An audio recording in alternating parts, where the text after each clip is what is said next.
مجيد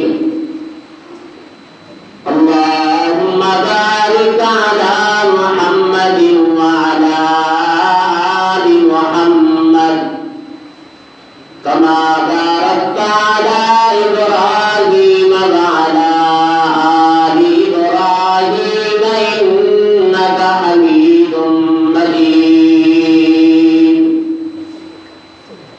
رب اشرح لي صدري ويسر لي أمري واحلل عقدة من لساني يفقهوا قولي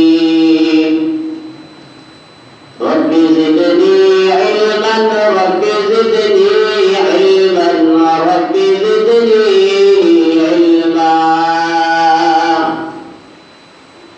سبحانك لا علم لنا إلا ما علمتنا إنك أنت العليم الحكيم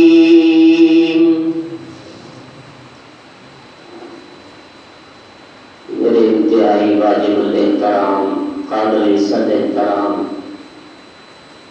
میں نے آپ حضرات کے سامنے قرآن مجید فرقان حمید اللہ کی لالہ کتاب میں سے ایک آیت مبارکہ تلاوت کیا ہے۔ دعا ہے اللہ رب العزت سے مجھے کما حقہ بیان کرنے کی توفیق عطا فرمائے، اس کے بعد مجھے اور آپ کو اس کے اوپر عمل کرنے کی بھی توفیق عطا فرمائے۔ پچھلے جمعے عرض کر رہا تھا محبوب صلی اللہ علیہ وسلم کے آنے سے پہلے اندھیرا ہی اندھیرا تھا، ظلم تھا، تاریکی تھی، فساد تھا۔ فرمایا صرف فساد زمین کے اوپر نہیں بلکہ بحر الفساد فی البر والبحر، زمین کے اوپر بھی فساد، سمندر پانی کے اندر بھی فساد، باہر انسان لڑ رہے تھے، اندر جانور لڑ رہے تھے۔ اللہ کے نبی صلی اللہ علیہ وسلم کی آمد سے پہلے یہ حالت تھی۔ پھر جس وقت اندھیرا ہو، تاریکی ہو، ہر شخص اجالے کا انتظار کرتا ہے، روشنی کا انتظار کرتا ہے، دن آنے کا انتظار کرتا ہے، سورج کے طلوع ہونے کا انتظار کرتا ہے۔ فرمایا وہ سورج طلوع ہونے والا، دن کا اجالا، روشنی، وہ بن کر آمنہ کا لال محمد عربی صلی اللہ علیہ وسلم بن کر آئے۔ حدیث شریف میں آتا ہے اللہ کے نبی صلی اللہ علیہ وسلم نے فرمایا جس وقت اللہ نے مجھے بھیجنے کا فیصلہ فرمایا، دنیا میں بھیجنے کا فیصلہ فرمایا، میرے اسلاف، میرے انصار کو رب نے اتنا پاکیزہ رکھا، کہیں بھی فرمایا غلط کاری کا کوئی شبہ بھی نہیں ہے۔ اسلاف یہ سب سے ہے،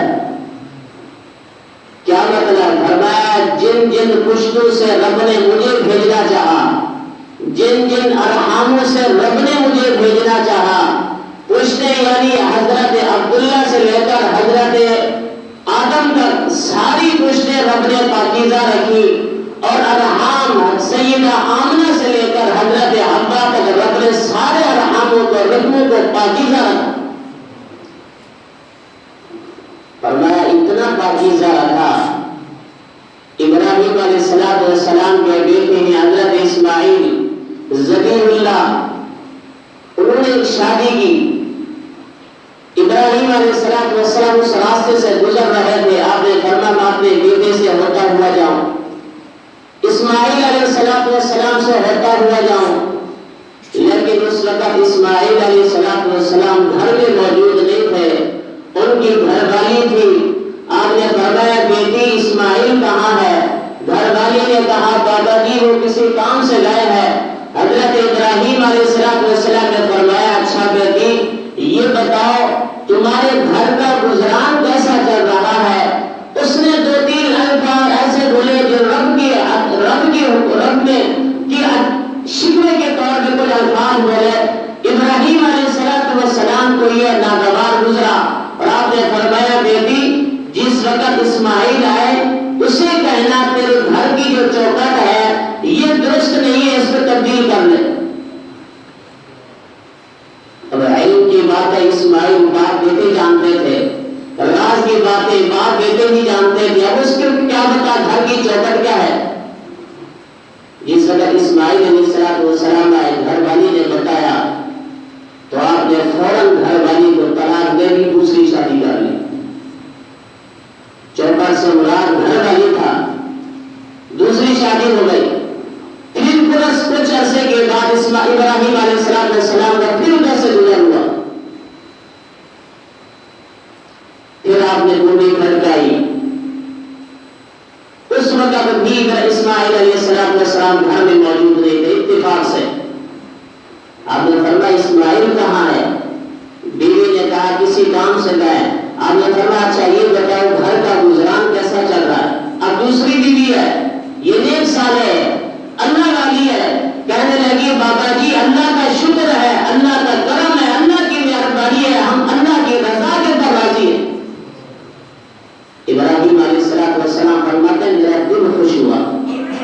اور آپ نے فرمایا بیٹی جس وقت اسماعیل آئے اسے کہنا کہ گھر کی چوکٹ بالکل ٹھیک ہے، درست ہے، اس کی حفاظت کرنا.